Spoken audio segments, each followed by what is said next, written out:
Muito obrigado a todas e a todos. Que belo congresso estamos a realizar hoje aqui em Almada. Neste 25 de novembro, que vai ser marcante para os próximos anos em Portugal. Entusiasmo, alma, calor humano, intervenções brilhantes sobre o presente e o futuro do país. Muito obrigado a todos.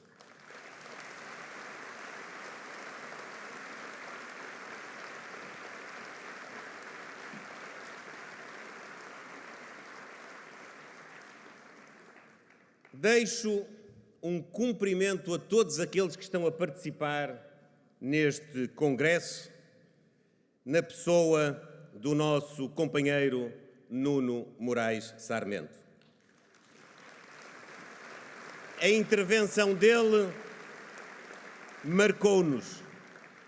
O Nuno está em forma e o Nuno mostrou o que é a unidade e a coesão do PSD.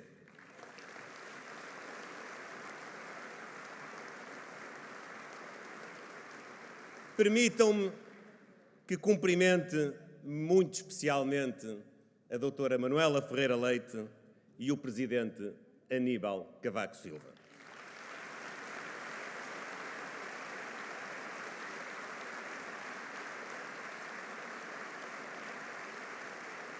A vossa presença também nos enche a alma, também nos dá alento e tem um grande significado para nós. Nos dois, quero aproveitar para saudar todos aqueles que me antecederam no exercício destas funções, quer aqueles que o fizeram estando na oposição, quer aqueles que o fizeram governando o país.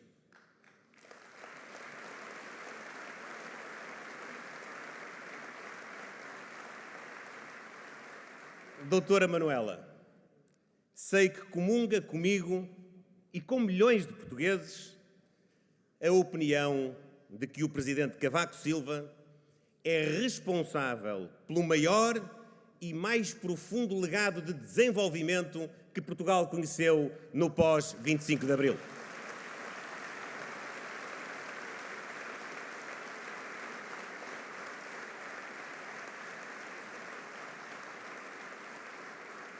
Quero dizer-lhe, presidente Cavaco Silva, de toda a minha gratidão, mas, sobretudo, do grande orgulho que nós temos no PSD pelo trabalho que desenvolveu à frente do Governo de Portugal.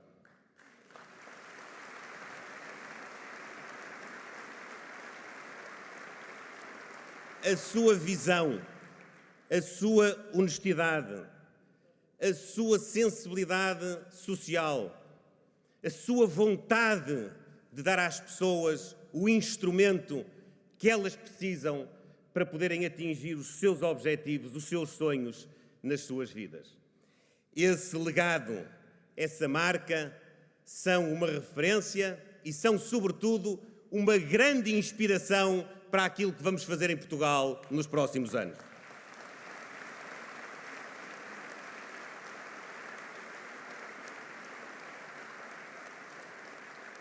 É uma honra tê-lo connosco e é uma oportunidade para lhe dizermos: nós vamos estar à altura do seu legado nos próximos anos em Portugal.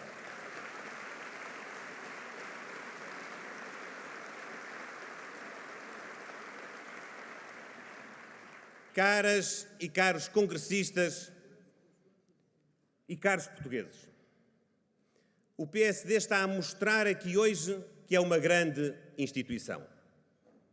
O PSD está a mostrar aqui hoje que é o partido das pessoas, é o partido do povo, é o partido que representa toda a gente, que olha para cada ser humano e, como disse há pouco, tenta dar-lhe a oportunidade de ele se realizar enquanto pessoa. Olhamos para um bebê e queremos assegurar-lhe que vai crescer com saúde e com a possibilidade de aprender na escola o essencial para ser na vida aquilo que quiser. Olhamos para um adolescente e queremos que saiba que nós vamos fazer tudo para que ele não tenha de sair de Portugal, para que ele possa ter aqui uma oportunidade de ter um emprego, para que ele possa ter aqui uma oportunidade de constituir a sua família. Para que ele, no fundo, possa ter a oportunidade que muitos de nós tivemos de não ter de sair de perto das nossas famílias, dos nossos pais, dos nossos avós, dos nossos amigos. Olhamos para um desempregado e queremos dizer-lhe que estamos aqui para o ajudar a sair dessa situação menos fácil. Que estaremos com ele agora que é preciso, mas sobretudo estaremos com ele com o objetivo de amanhã ele já não precisar dessa ajuda. Olhamos para os trabalhadores no ativo e queremos que saibam que nós vamos mesmo impulsionar os seus salários. Vamos mesmo criar mais riqueza em Portugal e pagar menos impostos. Portugal precisa mais do que nunca de uma classe média forte, motivada e dinâmica.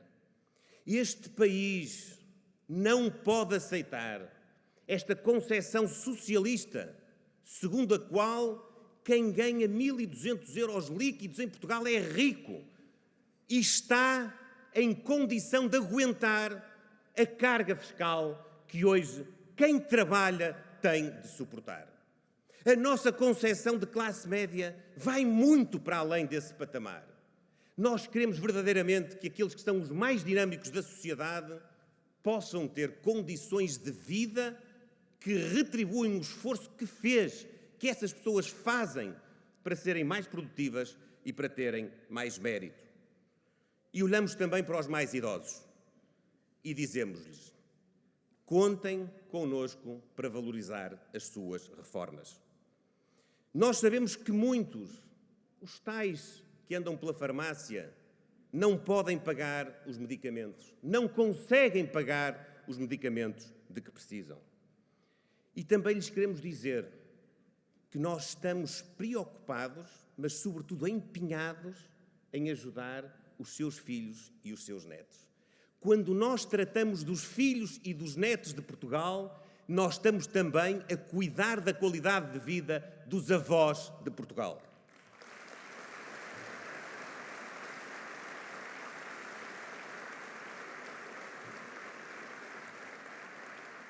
Finalmente, também quero dizer que nós olhamos para as empresas e para as instituições sociais e para todas as pessoas que nelas trabalham. Há partidos e políticos que veem fantasmas e não percebem o essencial. As empresas e as instituições sociais são nossas, da sociedade, das pessoas. Não são um ente estranho àquilo que é de todos. As empresas e as instituições sociais são um património da coletividade, da comunidade. É verdade que eles têm elas têm acionistas e associados que têm um interesse legítimo a prosseguir. Mas um país moderno e justo tem de saber que as empresas e as instituições sociais também são essenciais para prestar serviço público.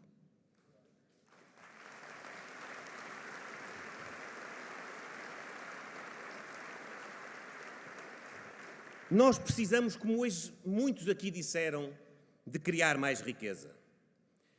Mas essa riqueza só conseguirá ser criada se nós tivermos uma sociedade que aproveite as capacidades e as sinergias dos três setores: público, privado e social. As concessões que põem o Estado contra as empresas e contra as instituições sociais são concessões tacanhas que levam invariavelmente, está provado em Portugal e no mundo, à pobreza e ao insucesso. Caras e caros congressistas,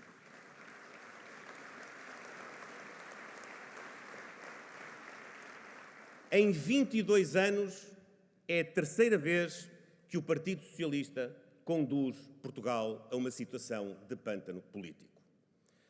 À boa maneira do Partido Socialista, o PS quer agora aparecer como vítima da situação. Mas a situação mostra de forma inequívoca que as vítimas são os portugueses que estão carregados de problemas nas suas vidas cotidianas.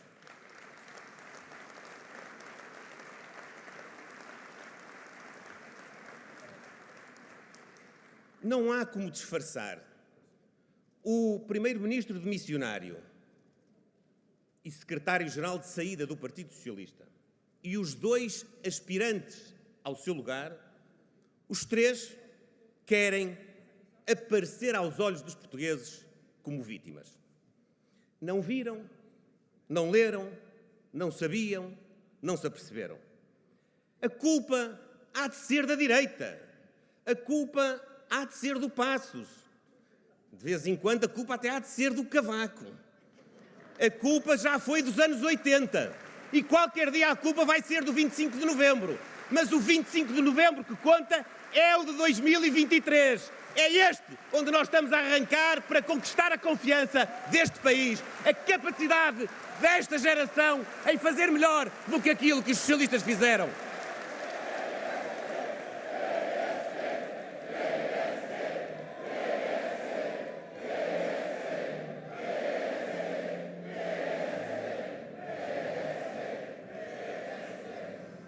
E não nos deixemos enganar.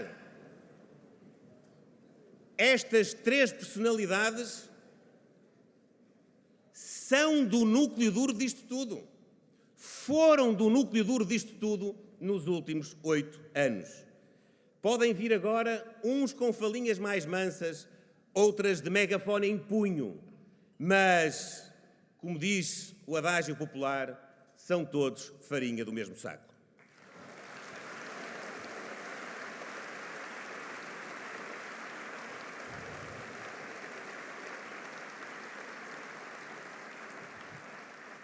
Caras amigas e caros amigos, este contexto de fracasso, de incompetência, de opacidade, só faz crescer ainda mais a nossa responsabilidade. O PSD tem de ser o farol da esperança, a luz, a ambição para o futuro do país. O país precisa de nós. E exige-se ao PSD que olhe sobretudo para o futuro do país e que apresente as suas soluções para esse futuro. Eu não tenho dúvidas e quero que me acompanhem nesta visão. Nós só ganharemos e só vamos ganhar, porque nós vamos mesmo ganhar, as eleições de 10 de março.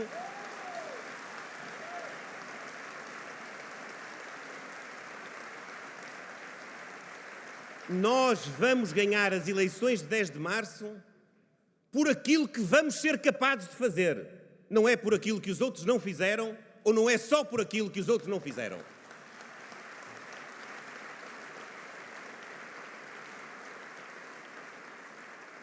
Como diria um grande artista português, este é o momento para fazer o que ainda não foi feito.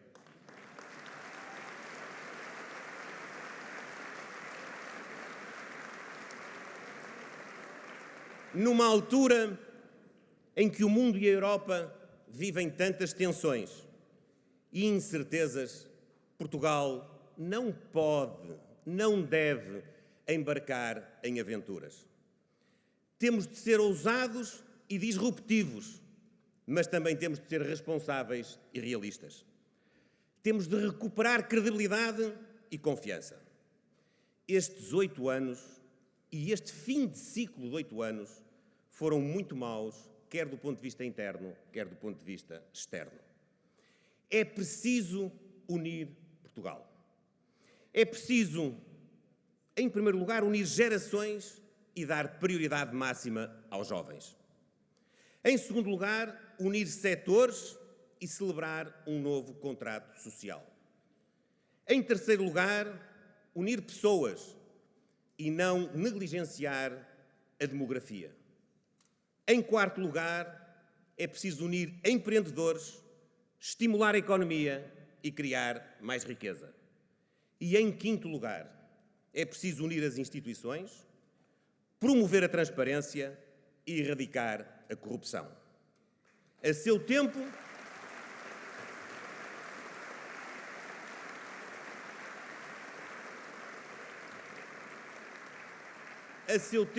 apresentaremos o nosso programa eleitoral. Mas há coisas que podemos dizer desde já. Até porque, ao contrário do que muitos disseram, trabalhámos intensamente nos últimos 16 meses para definir as bases programáticas de uma alternativa. Não é por acaso que nós somos, efetivamente, a alternativa que conta, a única alternativa que conta.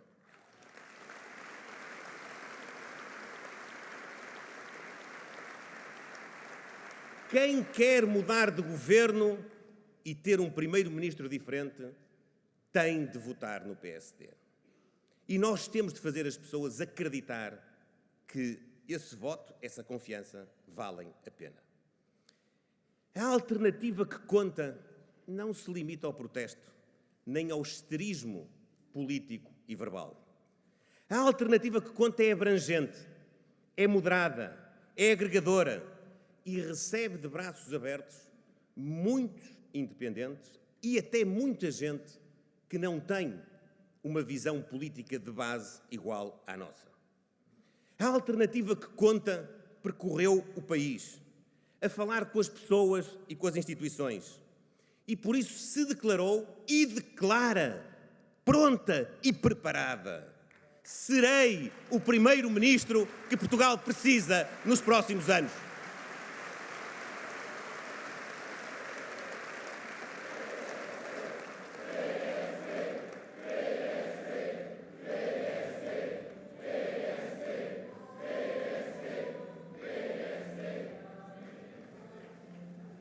Quando falamos em unir gerações e dar prioridade máxima aos jovens, nós sabemos o caminho que queremos.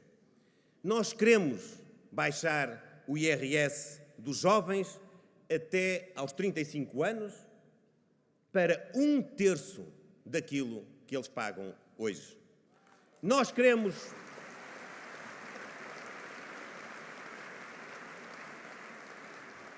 e vamos concretizar um efetivo acesso universal e gratuito às creches e ao ensino pré-escolar.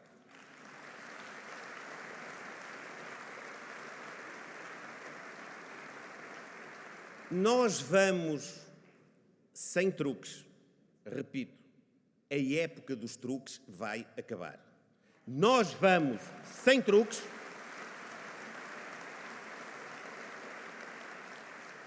baixar a taxa de IRS até ao 8º escalão, aliviando a carga fiscal de quem trabalha, aliviando a carga fiscal de quem dá muito do seu esforço para colocar os serviços públicos e as empresas de pé todos os dias.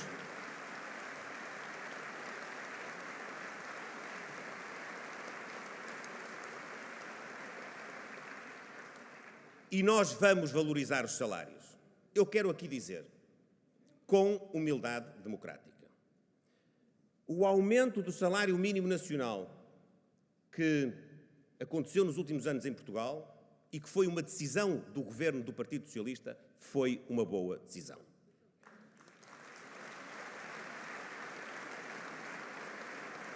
O problema de Portugal não foi a falta de esforço para aumentar o salário mínimo. O problema de Portugal é que, enquanto o salário mínimo aumentou muito, os outros estagnaram ou ficaram quase na mesma. E hoje são cada vez mais os portugueses que estão no nível do salário mínimo ou muito pouco acima do nível do salário mínimo. Esse é que é o problema de Portugal.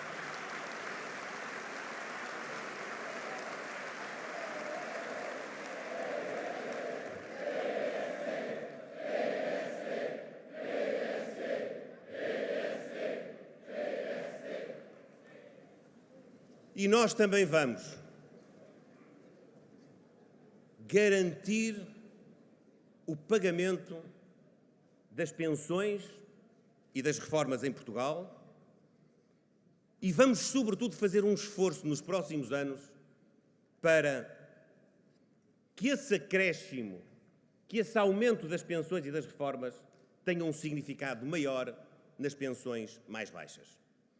O nosso objetivo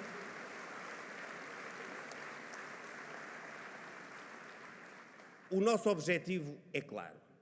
Nós não vamos cortar um cêntimo a nenhuma pensão. Nós vamos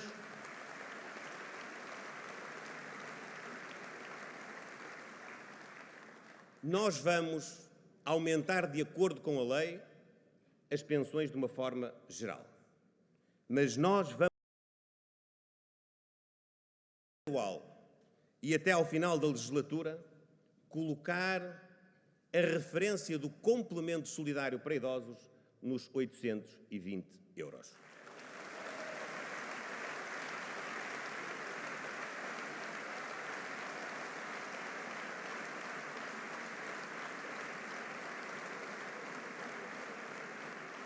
Isto traduz-se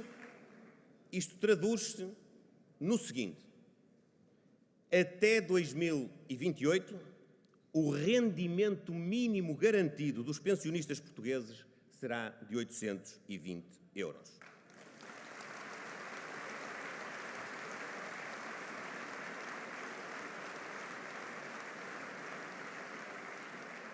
Este objetivo é realizável, não coloca em causa o equilíbrio das contas públicas e, para o futuro, eu vejo como intercalar para que, numa legislatura seguinte, o rendimento mínimo garantido de um pensionista possa ser equivalente ao salário mínimo nacional atualizado. É um objetivo para cumprir em 2 legislaturas.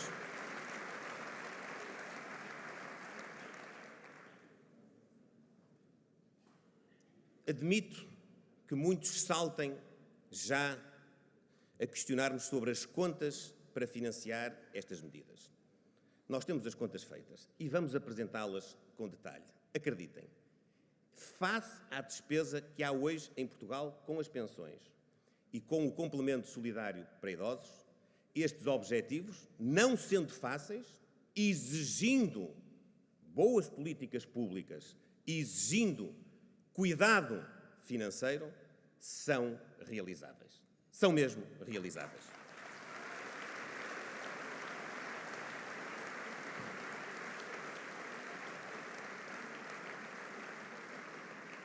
Quando nos empenhamos em unir os setores público, privado e social e queremos celebrar um novo contrato social, o que nós queremos é que na saúde, na educação, na habitação, nos transportes e até na cultura e no desporto, o serviço público seja assegurado de forma complementar pelos equipamentos e pelos serviços do Estado, mas também pelos equipamentos e os serviços do setor privado e do setor social. Se em vez da teimosia ideológica que marcou os governos dos últimos 8 anos, seguíssemos este princípio, nós tínhamos hoje mais portugueses com médico de família, nós tínhamos hoje uma capacidade de resposta para consultas, para cirurgias, até para eventos de urgência nos hospitais, com muito mais capacidade. E tínhamos também uma educação com menos problemas. E tínhamos também mais oferta no mercado do arrendamento e no mercado da compra de habitação. Deixem-me dizer-vos sobre as políticas sociais, repetir, porque nós não falámos disto por haver eleições. Ainda não havia eleições. E não era crível que houvesse, nesta altura, por todas as razões. E em setembro último, Nós demos um sinal daquilo que é preciso fazer para acudir a um problema que é gravíssimo. O país não pode assobiar para o ar. Nós temos na nossa escola pública um clima de instabilidade que está agravado por uma realidade que é esta. Até 2030, nós precisamos de ter mais 35 mil novos professores no nosso sistema público de ensino. Nós vamos perder de 2020 a 2030 50 mil docentes na escola pública. Nós temos as universidades portuguesas a mandar, salvo seja, para o mercado da docência qualquer coisa como isto. Em 2018, saíram das universidades portuguesas 7 pessoas com mestrado em português para a via de ensino. Em 2021, saíram 3 pessoas diplomadas em Físico-Química. Em 2021, saíram 21 pessoas diplomadas em Matemática. Nós não podemos ignorar este problema. Acham possível que nós consigamos dar à escola pública os recursos humanos de docentes para preencher todas as lacunas que já há hoje e todas aquelas que ainda se vão criar nos próximos anos, se continuarmos à espera que o problema se resolva por si? Eu não acho possível.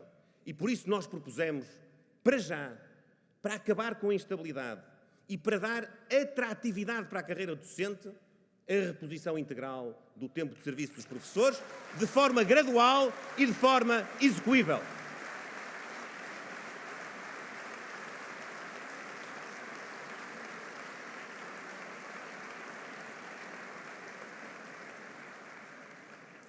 Unir Portugal é também unir as pessoas, unir os portugueses e unir aqueles que estão cá connosco.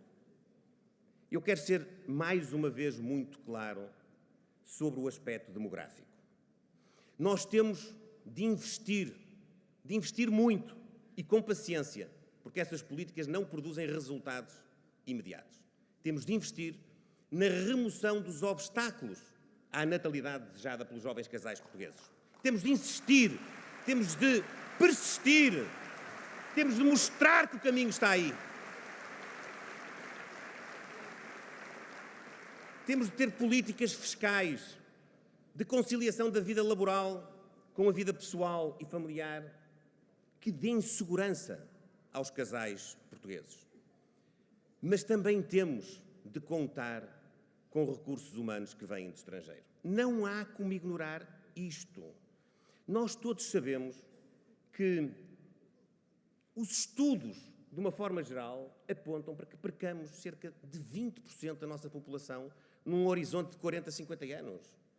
Nós, mesmo que sejamos bem-sucedidos na inversão das políticas que removem os obstáculos à natalidade, mesmo que sejamos bem-sucedidos, isso não produz efeito imediato. Nós precisamos mesmo de atrair, acolher e integrar imigrantes. Agora, atrair, acolher e integrar é fazer simultaneamente duas coisas. É regular e é dignificar.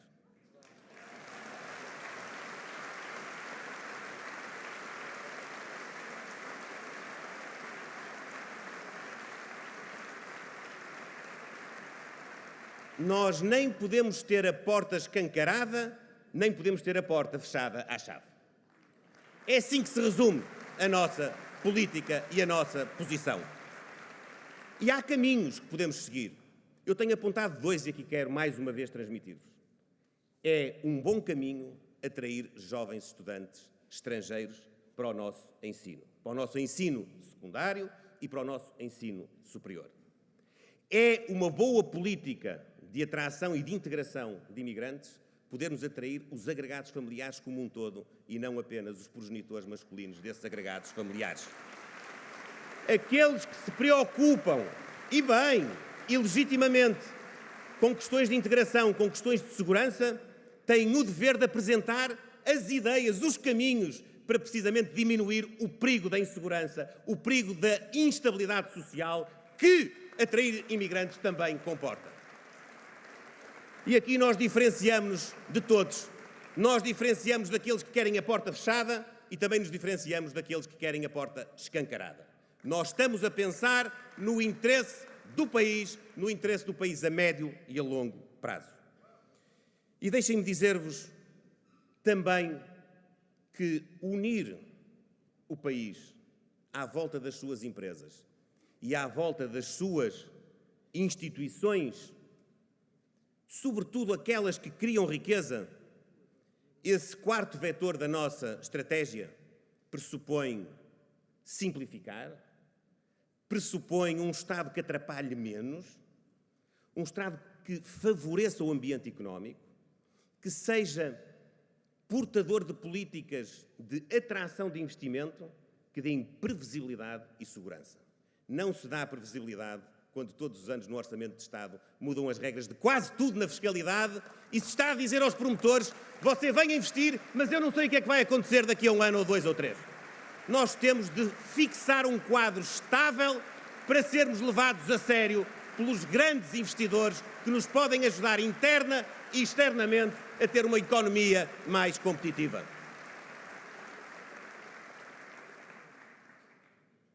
E não vamos mesmo ter o Estado metido nos negócios.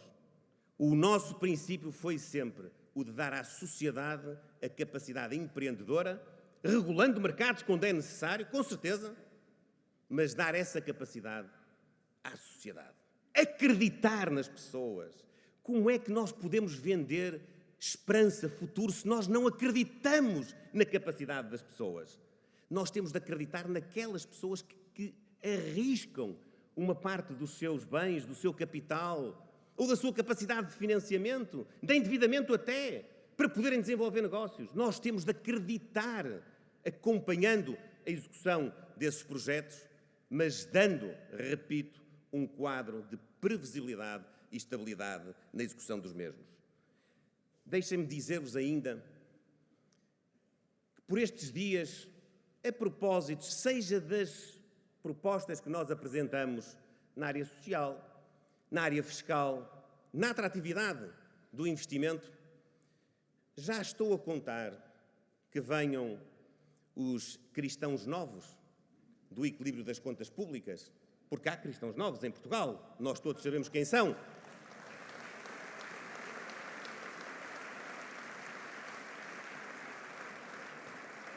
Eles virão querer dizer, mas eles agora prometem tudo, ou eles estão a fazer o contrário do que fizeram quando tiveram que cumprir o papel que nos deixaram e que nós não podíamos mudar, quando levaram o país à bancarrota. Eles têm essas narrativas todas, mas nós sabemos, e o povo também sabe.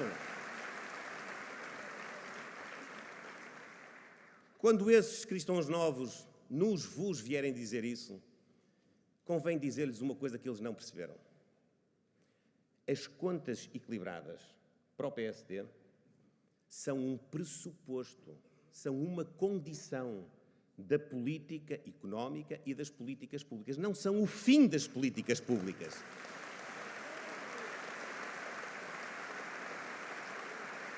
Como normalmente acontece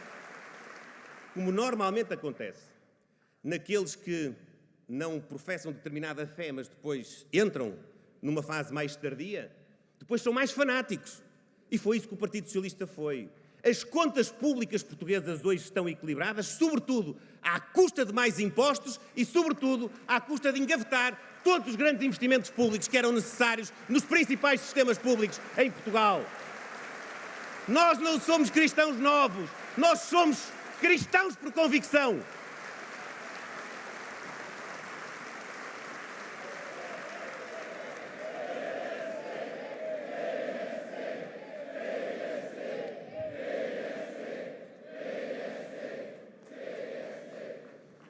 Finalmente, caras e caros amigos, é preciso unir as instituições, promover a transparência e erradicar a corrupção. Temos de ter um Estado mais eficiente, com menos burocracia, porque ela é a porta, muitas vezes, desses comportamentos desviantes. Temos de regulamentar atividades como o lobbying. Temos de conseguir criminalizar o enriquecimento ilícito, mas temos, sobretudo, que ser nós a dar o exemplo de exigência ética na política, no exercício de cargos públicos.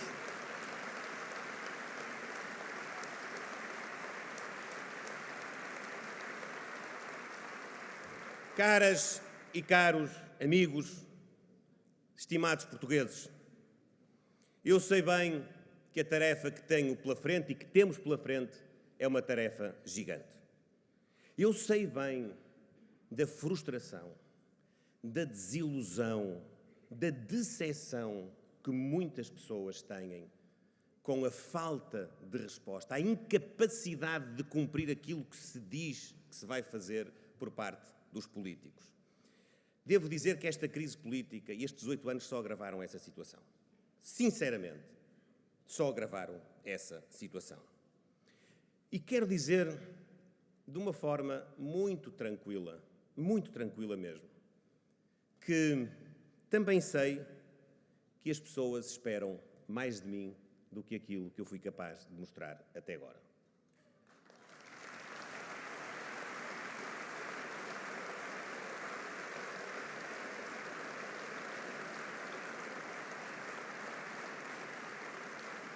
Eu quero dizer-vos olhos nos olhos, eu tenho noção disso, mas eu estou aqui para fazer isso.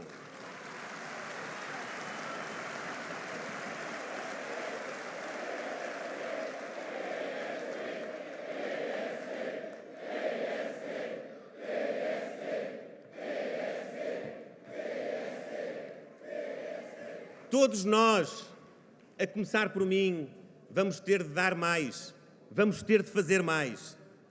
Vocês sabem melhor que ninguém. Eu não me fechei nos gabinetes.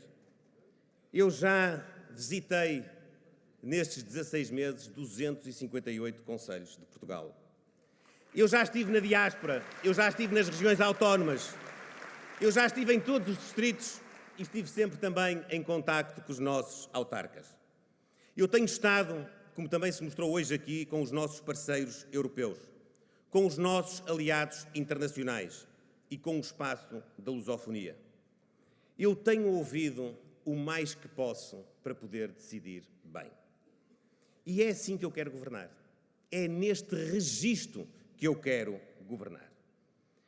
E ainda vos peço que me permitam uma palavra ainda mais pessoal. Eu ouço mesmo as pessoas. Eu tenho ouvido algumas que me dizem que eu devo ser mais enérgico, mais acutilante. Alguns até me dizem, com simpatia, para ser aquele líder parlamentar que eles têm na memória.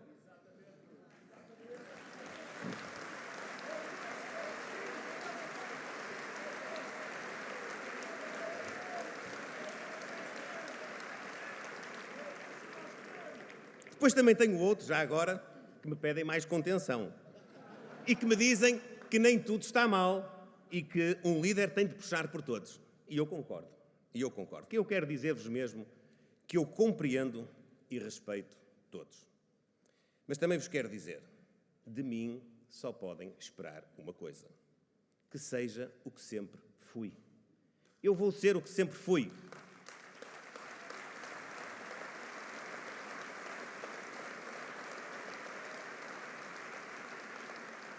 Eu não quero ser juiz em causa própria. Quem discordar, faz favor depois de me contrariar. Mas eu acho que fui sempre combativo, mas ao mesmo tempo sensato. Eu acho que fui sempre firme e ao mesmo tempo moderado. Eu sei que eu sou muito obstinado nas missões que abraço. Mas também vos quero dizer, eu tento ser sempre o mais justo possível. Eu sou sempre honesto, solidário e humano.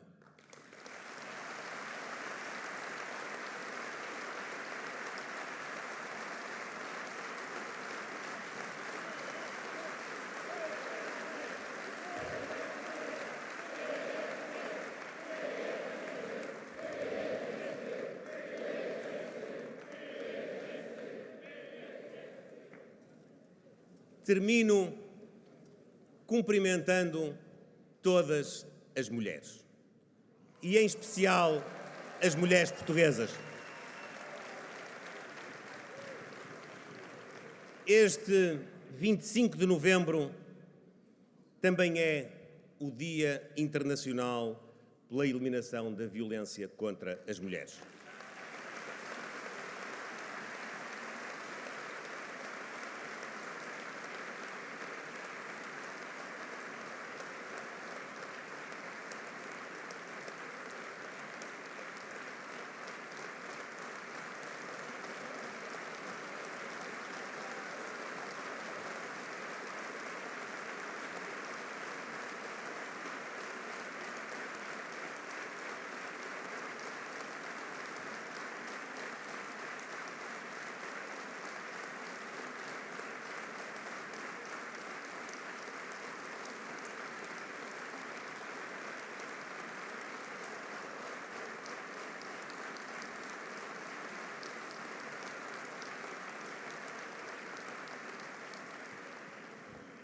não há dúvida que as mulheres merecem e este aplauso forte e sentido eu proponho que tenha para nós também o significado de evocar as 25 mulheres que pereceram este ano às mãos de ataques de violência doméstica.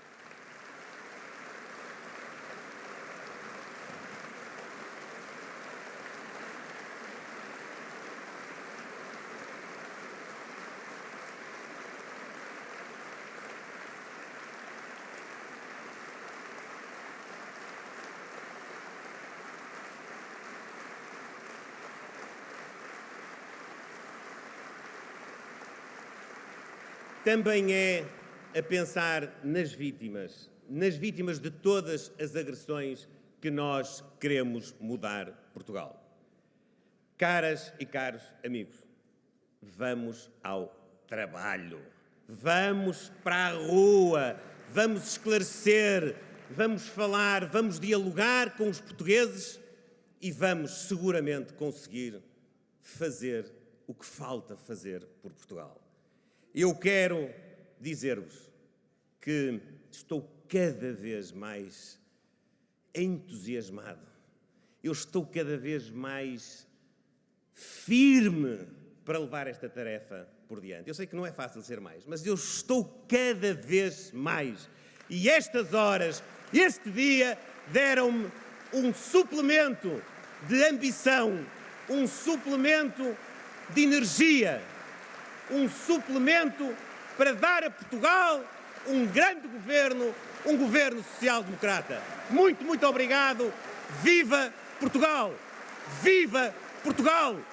Viva, viva Portugal!